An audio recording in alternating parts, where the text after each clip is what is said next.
समितीचा, स्वाभिमानी शेतकरी संघटनेचा, कांद्याला हमी भाव, सोयाबीनला हमी भाव, कपाशीला हमी भाव,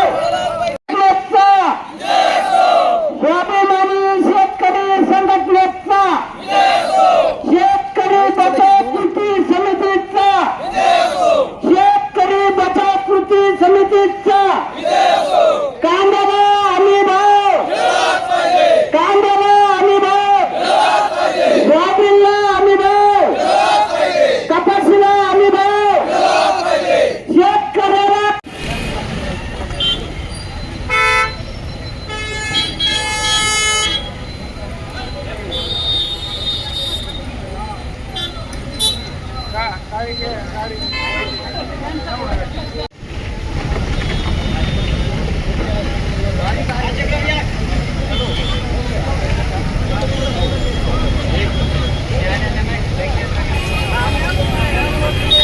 बंद केला आणि त्यासाठी धंदा बंदच्या मार्गावर आहे. आणि म्हणून असं धोरणात्मक संघटना सरकारचे शेतकऱ्यांना जरा उत्पन्न तयार करतात, त्याच्या कष्टातून उत्पन्न तयार करतं आणि सरकारने त्याचे बाजार भरायचे. म्हणून अशी धोरणात्मक सुसंगती हा कार्यक्रम ठेवलाय, हा खास शेतकऱ्याकरता कार्यक्रम ठेवलाय. अतिरेक पावसाने अतिरेक केलाय. 40 वर्षात एवढा पाऊस नाही झाला, एवढा पाऊस यावर्षी झाला नाही. आणि नुसतं पाऊस नाही झाला, पिकं सगळी निघून गेले तर आणि जमीन उत्खनून बाहेर पडले. म्हणून आपले जे महाराष्ट्राचे मुख्यमंत्री आणि मंत्रिमंडळ आहे त्यांनी सगळ्यात लक्षात गोष्ट घ्या का शेतकऱ्याला तुम्ही जास्तीत जास्त पैसे कसे देता. आणि लक्षात ठेवा दुसरी गोष्ट अशी आहे का आज तुम्ही काय करताय, मागच्या म्हणण्याप्रमाणे 35,000 देऊ ते नका करू. अगोदर हा दुष्काळ ओला दुष्काळ जाहीर करा.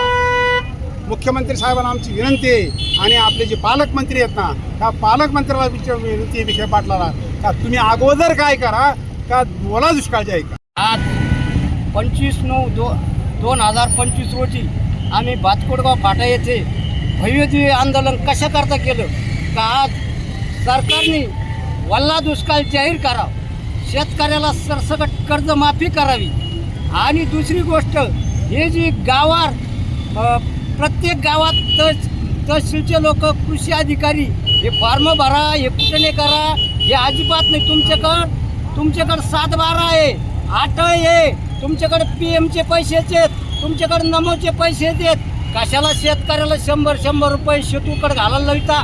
आणि तुम्ही जर शेतूकडे घालायला लावतात, माझा आक्षेप आहे महसूल विभागावर, कृषी विभागावर का तुम्ही याच्यातून हप्ते घेतात. तेव्हा हे धोरणं बंद करा. कांद्याची निर्यात चालू करा. सरकारने प्रत्येक शेतकऱ्याला एकरी 50,000 रुपये द्यावा.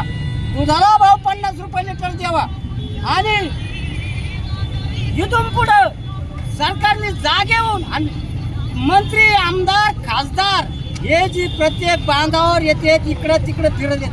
अरे तुम्हाला काही गरज नाही. तुम्ही शेतकऱ्याचे मायबाप आहे. तुम्ही तहसीलला थांबा, कलेक्टर ऑफिसला थांबा आणि तिथं तुमचे महसूलचे लोक, कृषी अधिकारी सारे लोक बोलून त्यांच्याकडून जागेवर तुम्ही लिस्ट तयार करा प्रत्येक गावाची. आणि हे सरकारने तातडीनं डोक्यात घ्यावा. ही आमची उत्तरेप्रमाणे ही आमची स्वाभिमानी शेतकरी संघटनेची व शेतकरी बचाव कृती समितीची मागणी आहे. येथेच थांबतो.